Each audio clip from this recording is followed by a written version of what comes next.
So to introduce our last speaker, Nick is Vice President, Chief Legal Counsel, and Corporate Secretary of New York Medical College. He represents and advises the college's boards, senior officers, and other officials and units. Through 2 decades of representing post-secondary educational institutions, Nicholas has developed a specialized expertise in the areas of research compliance, risk management, accreditation, organizational structure, student affairs, and nonprofit governance. His talk is titled Incidental Findings in Research Involving Clinical Imaging. What are researchers' obligations? So, welcome. Terrific. Thanks, John. It's always an honor to have the last portion to stand between you and dinner. So I'll do my best to keep it worthwhile. I have no conflicts.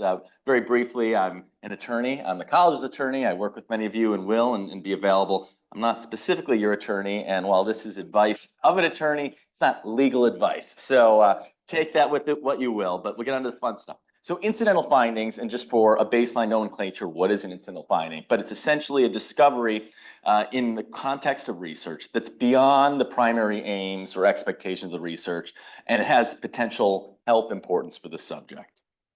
Some examples might be an indication of lung cancer in an X-ray that you're originally doing for research exclusion for tuberculosis, or finding a brain aneurysm during an MRI that you were just doing brain mapping procedures.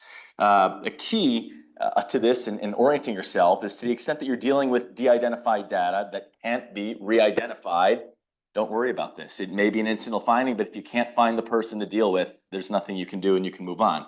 But in many cases, we are dealing with data that can be either has some ability to be remapped or is mappable, and so this is very key. Incidental findings can be both anticipated, and so might be thought about at the start, but also unanticipated and surprised from it. So in looking at what we do in those contexts, I can start history. Many people familiar with the Belmont Report from 1979, the National Commission for Protection of Human Subjects, met in lovely Maryland at the Belmont Estate, and came up with a report that has been the foundation for federal research guidance and the Common Rule, which is in the Code of Federal Regulations. And the key ethical principles that guides all research of human subjects about respect for persons, beneficence, and justice. And those principles underlie what we do with the guidance, and we have to go to because, as I'll explain, and unfortunately, the regulations and the law are silent about what you do when you find this. And I was actually surprised in digging into this that while there can be some guidance, it's not absolutely clear. I always like to start with the law where it is. The one exception to this might be when you're doing research and the findings are part of a designated record set and you're dealing with healthcare in a hospital and other contexts. Since patients do have a right under HIPAA to access their records, and findings and results of studies and tests will go into the record, that participant has a legal right to access that information, but they don't have any right, expectation, or demand that you're explaining the context of what's there and what's coming in. So there's still a debate and context you need to think about, and we'll give you some framework on what you do if you find something that's concerning. The revised Common Rule, which is the guidance that was revised back in 2018 or so, does require now that informed consent statements for research include a statement regarding whether clinically relevant research, including individual research results, will be disclosed, and if so, under what conditions. And really, this was a culmination of a lot of ethical debate leading up to that about what do you do? And really the right and a great answer is, if you've asked the study subject and they have made the decision, that is best and that is easiest. So in some ways, if you found it, you're going to be feeding back, and if you are the PI, you're looking at what you've thought about before, what is the protocol, and ideally, it's already been addressed in some way, shape, or form, and you can follow that guidance, including, yes, I want to hear about it, no, I don't want to hear about it. Unfortunately, that won't always provide the answer that may be unanticipated from where it comes, and that is still where a framework is needed. Interestingly, what I found, and we'll get into this, some local requirements going on, and we'll talk about briefly. I saw an example at NYU Langone Research, Indiana University, and some others. are thinking about this and requiring this in the informed consent and really driving for where the guidance is at NYMC, and confirm this with our IRB. There is some expectation to think about this, but it is really done on a case-by-case basis. It's allowed to be dealt with as it comes. So the best practice would be to think about it ahead and deal with it in informed consent. There are no absolutes, though, as what it's come down to. And it may be dependent upon where your research is. NYU Langone has a pretty detailed map. The key really here is just in the corner of the flow chart. The flow chart results in the end. Make sure you consult with the IRB and do not disclose unless the IRB has said so. And if the IRB tells you you must, you must. It's interesting, and obviously consult with the research protocol and what's evaluated. Indiana University is another one, does actually require and mandate the disclosure of critical results. And we can all, there's debates on what exactly is critical, but some evaluation criteria, and then everything else is based upon what informed consent may be. The key to this, and why, if you don't have it already spelled out in your informed consent, and why this is difficult, is we go back to the ethical considerations. Do no harm. There's still beneficence, which includes do something good, but also don't harm. And you have the potential that results could be beneficial, catching cancer early for early treatment, or harmful and life burdensome workups. I had an issue not too long ago, a few years ago, for a routine eye exam, and I thought I'd get new glasses, and the doctor that was advising me said, "I see something on your eye, and I want you to get some follow-up. It could either be absolutely nothing, completely natural, or it could be cancer of the eye." So a little bit that night, I didn't sleep perfectly coming from that. Luckily, I had a very easy follow-up, a test with a specialist, and it is perfectly normal, no issue whatsoever, which was the odds of things coming up. But, you know, frankly, that was an incidental finding in a way. I didn't expect them. We weren't worried about what prescription that was coming out for another detail. And it does have an impact, I can say, from the patients in thinking about it. A guidepost, and we'll talk about there's some formalization to this, is really thinking about a three-factor, three-dimensional variance of validity, the accuracy and reliability of what you're seeing, actionability, can anyone do anything about it, as well as health significance. And those can come into, obviously, the more you have all three of those, the more it's suggesting disclose and disclose right away. The less you have, or in the corner, perhaps or likely not. But interestingly, in the other two corners, particularly with not validated or validated not actionable, there really is fact dependence. You know, as I point up out there, well, it's not validated now, but could there be follow-up to know definitively sure? Again, as I had with my eye example, he didn't know definitively at that time, but there was a very easy way, and I got the final answer. And it definitely had significance to me if it had been cancer and what something had happened. But even if something is validated, but it's not actionable now, we have advances in medicine. We have developments. There are different ages of patients. And so if someone knew about a marker now, and just that it exists, might it become more validated later? And these are all balances that have to be taken into account in what it can be. There's more formalized guidance depending upon what exact area of research you're doing in the various ranges. Now, guidance is not the force of law. These are meant to be just some guideposts and some thinking from various agencies that may or may not impact the research you're doing, but they're all more or less dealing with that same framework of validity, actionability, and significance. They're interesting in the research and the literature that I reviewed prepping for this. There's been some surveys that behavioral analysis has done. There was a 2006 survey that they were surveying a number of neuroimaging study participants. And they specifically asked those participants and explained to them what might be found in the Napoli of results and what would they want to find. And amazingly, 97% of the study participants stated, after being told and educated, that they did want to have incidental findings of incurable malignancies told to them. And then 91% wanted to have even benign abnormalities passed on to them. So I think that really, and there have been some other studies that have found very significance, this dramatic about an interest, not completely universal, but a high interest in people wanting to know and be able to make their own choice in what is going on.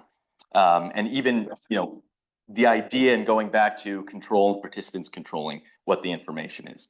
So I'll end it and wrap up with just some practical guidance as we thought about the ethics, because it's going to depend. As often so many talks that lawyers give, well, it depends. It's going to depend. Your first guidepost again, is the data you're involved in the study you're in, and to tie back. If it's not, if it can't be tied back due to time, or it's still possibly it's be tied back, but it'll be miraculous if we can do that, you pretty much can get out of this criteria. But assuming there's an ability to tie back and there's a timeliness to it, if you're not the PI, report it back to the PI. They need to be involved in looking at it. The PI, if you are the PI, you're consulting your research protocol and informed consent. You have to follow through on what you've put through there, what the IRB has expected. There's going to be a framework, and even probably within your own informed consent or research protocol, of assessing that validity, significance, and actionability. Those aren't hard and fast. They're all debatable and discussionable. And look, there's going to be unanticipated situations, and really there's situations the PI should be evaluating the applicable guidance, both if there are federal guidance available that is applicable to your type of study, but certainly local oversight authorities, being the IRB, being the institutions that you're going through that. The IRB wants to know, certainly here at NYMC, and most IRBs want to be involved with that, and the IRB will help you work with other consultation that will involve research staff, my office to the extent you're here, ethics committees, in discussing in more of the extreme cases, what are the right answers. And then the others, because I know we do have some, not everyone is an MD, we work with a lot of PhDs working in the research, that even if you found something and triggered it, and there's this analysis and decision that it should be disclosed, there's the guidance setting out that really the delivery, which is the other angle, even you're deciding to, should be delivered by someone that has a clinical relationship. So probably many of you PhDs are off the hook from doing that delivery of that news, and Jonathan's happy about that, but you MDs may be more in the mix of things as it goes. So with that, that was short and sweet, and for that, but I'd take any questions or any follow-ups. Yeah, thanks so much, Nick. I have a question. So you were speaking mainly about study participants, right? And you have an IRB which can provide guidance. But would the same rules apply to a physician who's just examining a patient? Say they're doing a full body or chest CT scan or something, and they see incidental findings. Are they obliged to report on that at that point? Yeah, that's a great point, and another dynamic that I really didn't focus on the touch. There is an expectation about pointing that out. I think that goes back to the 3 levels of how certain are you, and you're seeing something because I read about it or just attended a talk, or no, I do know this coming on. And I think validating, is this relevance and importance of what's going on. Obviously, when you're with your doctor, also, if there's a relationship there with primary care, there's an expectation of overall health. So you may be coming in for perhaps a knee, but in the context of a knee imaging, you may see something of another sort. And likely, if you're a specialist, you're passing on an angle, an item for a GP or someone else to take into. Is that relevant? Also, someone who's working with an imaging and the specialist does not know. It's possible this is relevant to other data and other testing that the individual has. Perhaps this isn't even new information. So I think that's really where part of the team approach comes into healthcare provision, where you as an MD are perhaps trying to interface with the other doctors that are involved in a healthcare team to understand, so it can be how relevant is for the patient and what you're seeing and thinking immediately, but also more information you may not have. So that's a really good point, and that's less about the IRB going to, but it also may be involving, in that case, hospital ethical committees and hospital decision making. So there's still always help and people that you can consult with in that context. I just had a quick question, just ask that. So we've been doing MR work, for more than 30 years, and been fortunate to always have the scans read by a neurorad, and then incidental finding programs have been developed. Mind actually had one started before the IRB in New Mexico. Actually, was one of the first in the countries to require the incidental findings be done for all research scans. That was probably established in about 2005, and then. I guess generally speaking, they're very rare to have incidental findings that are of high clinical significance, less than 1%. And so by far and away, though, I would say that most people report that they prefer and would like to have it done. And from a researcher's perspective, it's also very valuable to have the read because there's often things in there that will complicate your analyses. So in addition to the positive benefit to the person, there's a lot of times we get abnormalities or things that would be relevant to how we might interpret our results. So yeah, but and then there's the NIH intramural program typically also has all of their scans read. They do it a little differently. They do a full clinical workup on everybody that comes through as part of their program. So we're fortunate that we can just use our research scans and have them read. But nowadays it's typically like a T1, a flare. There are multiple kind of images that you would get in a routine brain.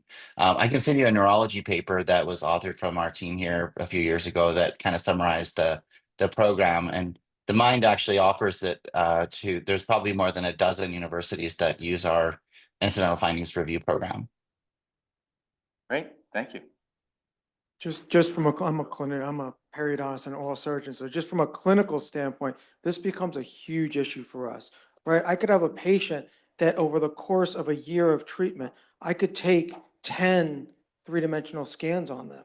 And for me to now have a radiologist, I'm getting a large field. To pay to have a radiologist evaluate every one of those scans becomes very expensive, but it's legally binding for us and becomes an issue. If they found out a person had a scan 3 years ago and then they take my scan and go, well, you didn't notice this, and it's, something in the spine that showed up on my CT scan when I was looking at the mouth, it's really, really complicated for us. Also, you mentioned how you tell patients. So I also do expert witness testimony to defend periodontists, and I was involved in a case where the patient didn't go back to the dentist for a cancer finding. And the reason the patient stated he didn't go back was because the doctor never wanted to tell the patients they had cancer. So they couched it in a much lesser terminology. And the patient said, well, that's why I didn't go back. If you said cancer, I would have gone back, but I didn't go back. And we got the doctor ended up not being at fault because they were looking at the wrong lesion. But they would have put him on the hook because why didn't you go back? Well, why didn't you tell me you thought it was cancer? You told me it was your wording. So I think it's real important, like you said, that a physician that they know words it to them, because a PhD just may not have the right wording without that clinical significance.